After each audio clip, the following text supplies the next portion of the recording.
I'm Dr. Osama Felemban, pediatric consultant pulmonologist and clinical assistant professor at pediatric department at King Abdulaziz University Hospital. Today we'll talk about the asthma management. Asthma is being defined as a chronic inflammatory disorder of the airway associated with airway hyperresponsiveness and recurrent episode of wheeze with breathlessness and chest tightness and coughing, mainly at night and early morning. Associated also with airflow obstructions within the lungs, often reversed spontaneously with or without treatment. The pathophysiology is, as been shown by this cartoon. It shows the pathogenesis of asthma. It started the antigens going to the native T lymphocytes, as you see here, and reactions inside the body subsequently release the interleukins and finally IgE, and then subsequently the mediators of the inflammations like histamines and prostaglandins, and these consequence events lead to bronchial hyperresponsiveness and airway obstructions and finally asthma symptoms. The main factors influencing the development of asthma, mainly as host factors or environmental factors like genetics, obesity, sex, and mainly in the environmental factors like allergens, infections, tobacco smoking, and air pollutions. The clinical diagnosis is very important. We mainly focus on the history based on the personal data, history of chief complaints, history of present illness, and review of systems. And on the history, we focus mainly on these points, whether the patient has or had an attack or recurrent attack of wheeze. Does the patient have a troublesome cough at night? Does the patient wheeze or cough after exercise? Does the patient got wheeze or chest tightness or cough after exposure to the allergens? Does the patient colds takes more than 10 days to clear up, or are symptoms or these symptoms improved by asthma treatment? And subsequently, obviously in pediatric age group, we focus in the physical exam mainly according to the symptoms of the asthma. Usually, generally, if it is stables, usually we don't have any findings, but sometimes you can see the wheeze can be positive, especially in the acute exacerbations, possible cyanosis, drowsiness, difficulty speaking, tachycardias, and presence of recessions. Subsequently, we'll go for the test which can help for diagnosis and to monitor the asthma procedures. We'll go for like lung function test, especially will give us a feedback for the spirometers, and we'll focus mainly on the forced expiratory volume in 1 second and forced vital capacities with the value of the peak expiratory flow, mainly to assist the reversibility and the variabilities, as shown by this paragraph. Another test which help in the diagnosis and support the asthma, we use the skin prick test, as been seen here, to identify the predisposing factor which can predispose to the presence of the occurrence of the attack or the acute attack. Also, we should do not forget the level of the total IgE if we need to be investigated.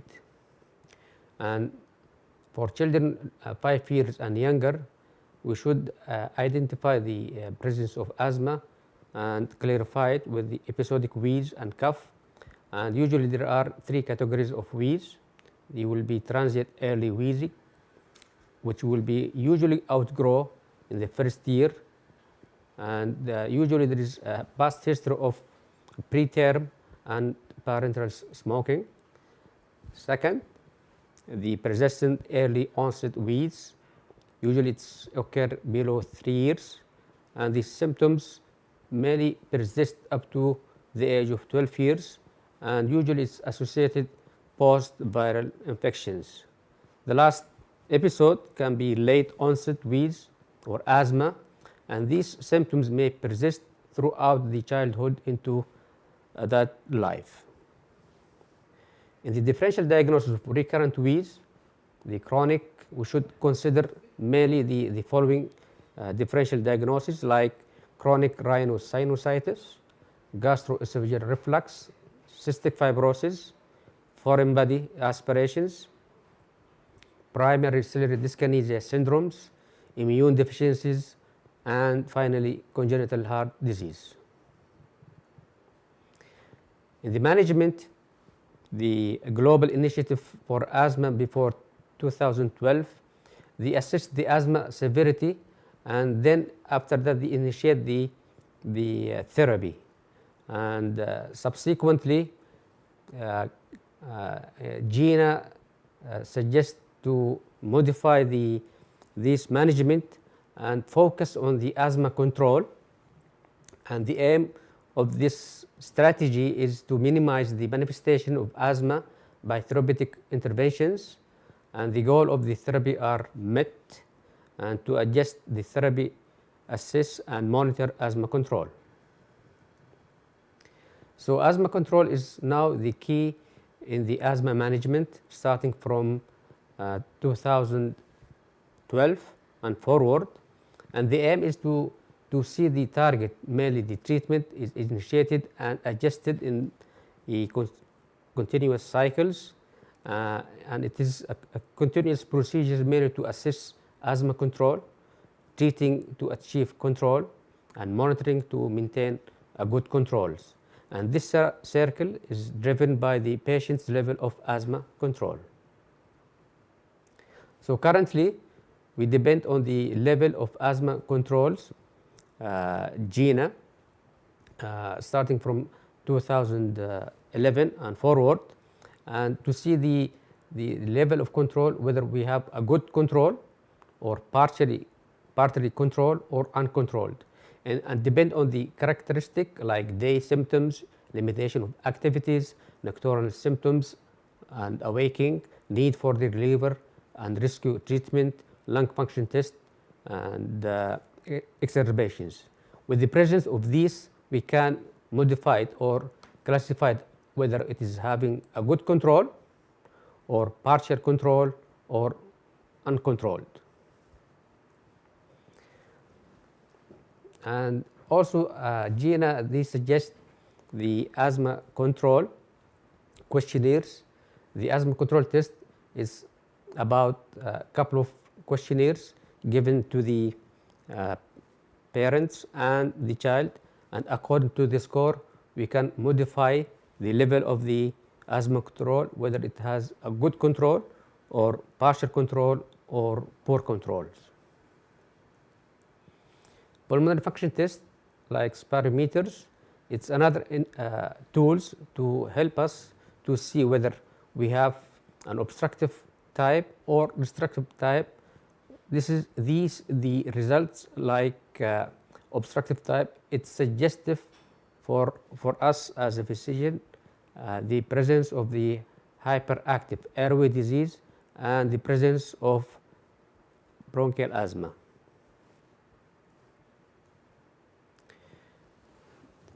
Recently now in SINA, they released the Arabic versions of the self-management action plans, which explain to the father in a color codes, green, yellow, and red, whether these green will be in the almost stable conditions, the medium or moderate one will be in the moderate, which can need further treatment, and in the severe episode, which things to the parents, he should take the actions to go to the nearest medical centers.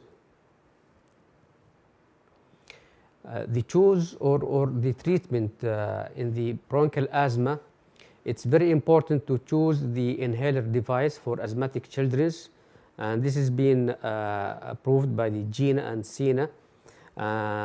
Usually SINA stands for the Saudi Initiative for Asthma, and the selections of the device is quite important to deliver the medications to the in proper way. For example, the younger age, less than 4 years, we prefer the pressurized meter dose inhalers plus aero chambers with face masks. The alternative device will take the nebulizer with the face mask. For the age between 4 to 6 years, the pressurized meter dose inhalers plus aero chamber with the mouthpiece, and the alternative device will choose the nebulizer with the mouthpiece. Older children more than 6 years, we chose the dry powder inhalers plus pressurized meter dose inhalers with the mouthpiece, or will take the alternative device like the nebulizer with the mouthpiece. This is the cartoon. We'll summarize the GINA approach to asthma management, and you can find the same procedures in their site. At the GINA site will be very clarified. Recently, for the last couple of months, Saudi Initiative for Asthma 2014, they released a quick guide for asthma management in children, and it includes the initial emergency management of the acute asthma, and the select the PRAM scores, which is a Canadian score being adapted by SINA, and it also include the step managements in the outpatient management, include the below 5 years and more than 5 years, and also include the asthma control test below 5 years, where the scores below 80s, it shows uncontrolled asthma, and for 5 years and more, they score less than 19s, also it's controlled asthma. For treatment point of view, we start the main medications being given in the asthma as a controller or reliever. In the form of the controller, we give the medications that being taken on daily basis, on a long-term basis, to keep the asthma under clinical control. While the reliever, the medication being used as needed base that quickly reverse and relieve the bronchoconstriction symptoms. The example of the control medications like inhaled systemic glucocorticosteroids, long-acting inhaled beta agonist, leukotriene modifier, and anti-IgE. The inhaled corticosteroid is showed more effective control, which been supported by the couple of study by Nelson's and his group, and Rodra, which been published in the respected magazine. It showed that in children below 5 years, it demonstrates a marked, rapid, and clinical improvement in symptoms and lung functions, while in children 5 years and younger, the use of the spacer device result in a near maximum benefit in the majority of patients. The long-acting inhaled beta agonist, which called LABA, the LABA should not be used as a monotherapy in asthma, as these medications do not appear to influence the airway inflammations. LABA are most effective when combined with the inhaled corticosteroids, and this is the preferred treatment when a medium dose of inhaled corticosteroid alone failed to achieve asthma control. When used as combination medication with inhaled corticosteroids, LABA may also be used to prevent exercise-induced bronchospasm. Salmeterol and formoterol provide a similar durations of protections against bronchoconstrictions, but formoterol has a more rapid onset of actions than salmeterol. The safety of the long-acting beta agonist for the treatment of asthma, it shows the concern about the safety of LABA therapy has led to the appearance of multiple publications and recommendations. The available clinical evidence, more than 20 systemic review and databases, show the LABA monotherapy significantly increased the risk of the asthma-related adverse effects. The use of the LABAs concomitantly with the inhaled corticosteroid significantly reduce asthma hospital admissions and is not associated with the life-threatening events and asthma-related death, especially when concurrent use of LABA and inhaled corticosteroid can be reasonably assessed and using a single inhaler device. Leukotriene modifiers, it can provide a clinical benefit to all level of severity. It will give partial protection against exercise-induced bronchoconstrictions, also a significant reductions of exacerbations in insufficient controlled asthma. Omalizumab is the monoclonal antibody-directed against against IgE. The anti-IgE is a treatment option limited to patients with the elevated IgE serum level. Improved asthma control is reflected by fewer symptoms, less need for the reliever of medications, and fewer exacerbations. Its current indication is for patients with the severe allergic asthma who are uncontrolled on inhaled corticosteroids, although the dose of the concurrent treatment has varied in different studies. Further investigations will likely provide additional clarifications of the role of the anti-IgE in other clinical settings.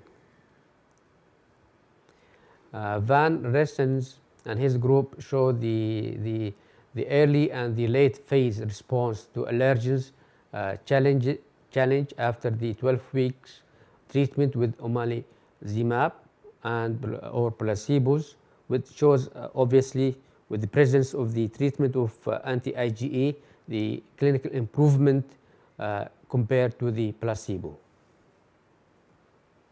The management of the preschool wheeze, we should clarify it according to the presence of the environment manipulations, and mainly to avoid tobacco smoke exposures and reducing the allergens, pollutant and infection exposures, and parents and patients educations. Treatment or pharmacological therapy usually we start with the short-acting beta agonist in the right devices and inhaled corticosteroids, plus or minus the systemic glucocorticoids and leukotriene modifier. The inhaled corticosteroids in children 5 years old and younger, the treatment with the inhaled corticosteroids in children 5 years and younger with asthma generally produce similar clinical effect as in the older children, but those response relationships have been less well studied. The clinical response to the inhaled corticosteroids may depend on the inhaler chosen and the child's ability to use the inhaler correctly. With the use of the spacer device, daily dose less than 400 microgram of budesonide or equivalent result in the near maximum benefit in the majority of patients. The use of the inhaled corticosteroid does not induce remissions of asthma, and symptoms return when treatment is stopped. The leukotriene modifier in children 5 years old and younger, the clinical benefit of the monotherapy with the leukotrienes modifier have been shown in children older than age 2 years. The leukotrienes modifiers reduce viral-induced asthma exacerbations in children 2 to 5 years with a history of intermittent asthma. No safety concern have been demonstrated from the use of the leukotrienes modifier in children. So in conclusions, symptoms of asthma should be clarified to confirm diagnosis. The variant asthma phenotype differ from patient to another, and clinical asthma phenotype management is individual based. The reference for this lectures based on the established guidelines for the treatment of the childhood and adult asthma. The main reference was from the Global Initiative for Asthma, GINA, and the Saudi Initiative for Asthma, the European Respiratory Society Task Force documents, and the British Asthma Guidelines, and the Canadian Thoracic Society Asthma Management Guidelines, and finally the National Asthma Educations and Prevention Programs Expert Panel Report. By this slide, we conclude the first part of the asthma management, and we'll go to the second part of this lectures. Now we'll talk about the second part. We'll talk about the asthma, acute asthma management, and we'll start with the definition of the acute asthma. It's been defined as acute asthma as episodes of progressive increase in the shortness of breath, cough, wheeze, or chest tightness. The exacerbations are potentially life-threatening and characterized by the decrease in the respiratory airflow that can be quantified and monitored by the measurement of the lung function test, either it be peak expiratory flow or the forced expiratory volume in 1 second. The mortality reported in the patients who have received inadequate treatment or poor educations, and the following should be carefully checked, mainly the previous history of the near fatal asthma, patient on 3 or more medications, the heavy use of the short-acting beta agonist, and the repeated visits to the emergency department. When we should consider referral to the specialist center, if we have one of these criteria, the first one will be the acute severe exacerbations, deteriorations of the peak expiratory flow, persisting or worsening hypoxia, hypercapnia, respiratory acidosis, pH less than 7.3, a severe exhaustion, and increased work of breath, and drowsiness, confusions, coma, and respiratory arrest. The criteria for admissions: the patients whose peak flow is less than 60% best or predicted 1 hour after initial treatment can be discharged from the emergency department.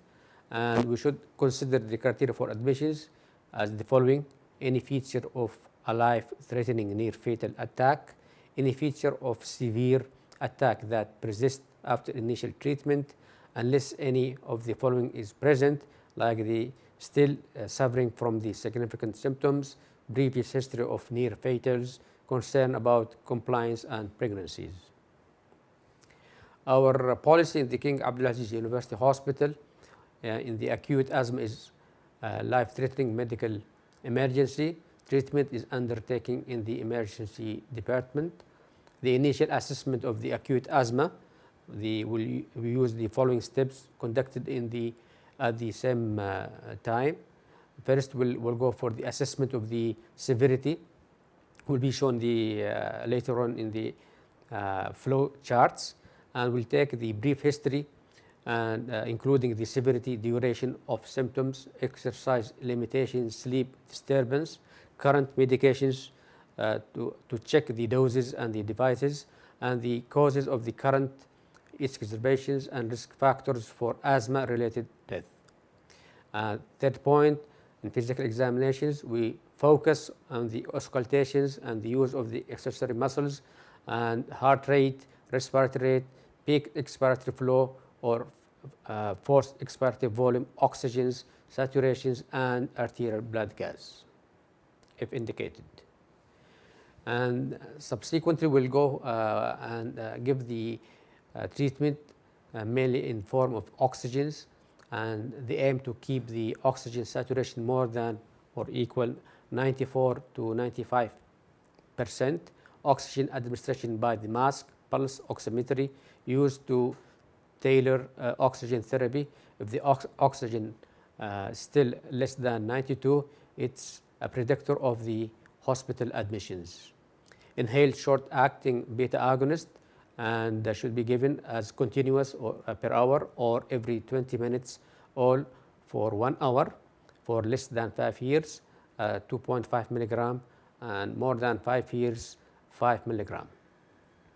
Systemic steroids, if no immediate response, recently oral steroids intake or episode of is severe, or steroid, usually injected steroids as IV, either hydrocortisone or methylprednisolone, usually in 5 days course. After that, we'll go for the assessment after 1 hour on examination to assess the episode, whether he have a moderate attack, and to see assess the peak expiratory flow. If it is between 60 to 80%, predicted personal best, or severely less than 60%, predicted risk, personal best. And then we'll see whether he have a moderate episode. We should continue the oxygens. We should continue the inhaled beta agonist with the ipratropium bromide for children less than 5 years. Usually the dose is 125 microgram, and children more than 5 years, it's 250 microgram every 20 minutes for 1 hour. Oral steroids, if not given initially, to be started, and for reassessment after 1 to 2 hours if he improved clinically basis. In severe episode, a continued oxygen should be done, an inhaled beta agonist with ipratropium bromide for children less than 5 years, 125 microgram, and children more than 5 years, 250 microgram every 20 minutes for 1 hour. And we should start the systemic steroids. IV magnesium sulfate should be considered in the form of IV infusions over 20 minutes as single dose, and should be limited to severe cases, and it is not for routine use. After that, we'll see the reassessment after 1 to 2 hours. If we got a good response, the response sustained more than 60 minutes after the last treatment, and clinically he's getting improved and became normalized, and no more distress, and the peak expiratory flow more than 60 to 70% predicted of personal best, and the oxygen saturation more than 95%, then we can discharge the patient at home with the inhaled beta agonist as needed, an oral steroid course for 3 to 5 days, combination with inhaled meter dose inhaler with aero chamber, and patient education regard medication to be given in proper way. If the response was incomplete, we'll check the history of presence of risk factors for near fatal asthma, and if clinically he still have a mild to moderate signs, the presence of the peak expiratory flow less than 60%, and the oxygen saturation is not improving, we should consider the admission to the acute care and the pediatric step-down units with the supplementation of oxygen therapy and inhaled beta agonist plus anticholinergic medications, and to start or initiate the IV systemic steroids. And if there is no improvement within 6 to 12 hours, patient should be admitted to the pediatric intensive care unit.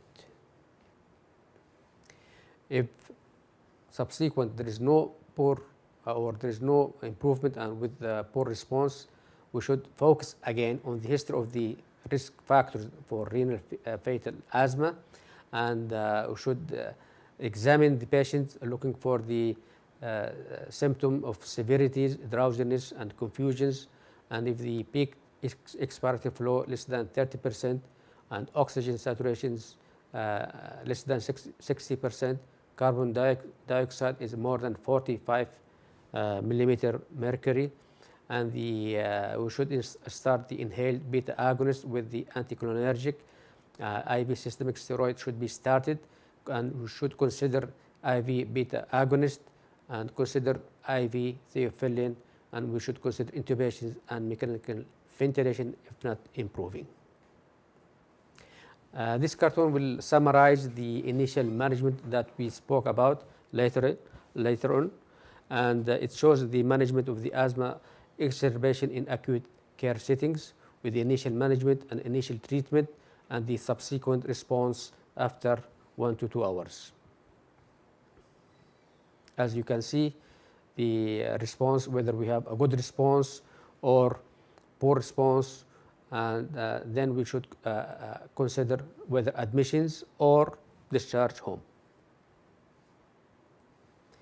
And the patient, once he came to the emergency department, the assessment, it depends on the severity of asthma exacerbations, and then we can categorize it according to the presence of the symptoms, either to the mild, moderate, severe, and respiratory arrest imminent. And according to the severity, we initiate the management accordingly. And this is the continuation of the severity management. And also for children less than 5 years, in our department, we use the PRAM system, which include the signs. It starts from 0 to 3, and according to the score, we can initiate the management. The PRAM system refers to the pre-score respiratory assessment measures, which is adapted from the Canadian system.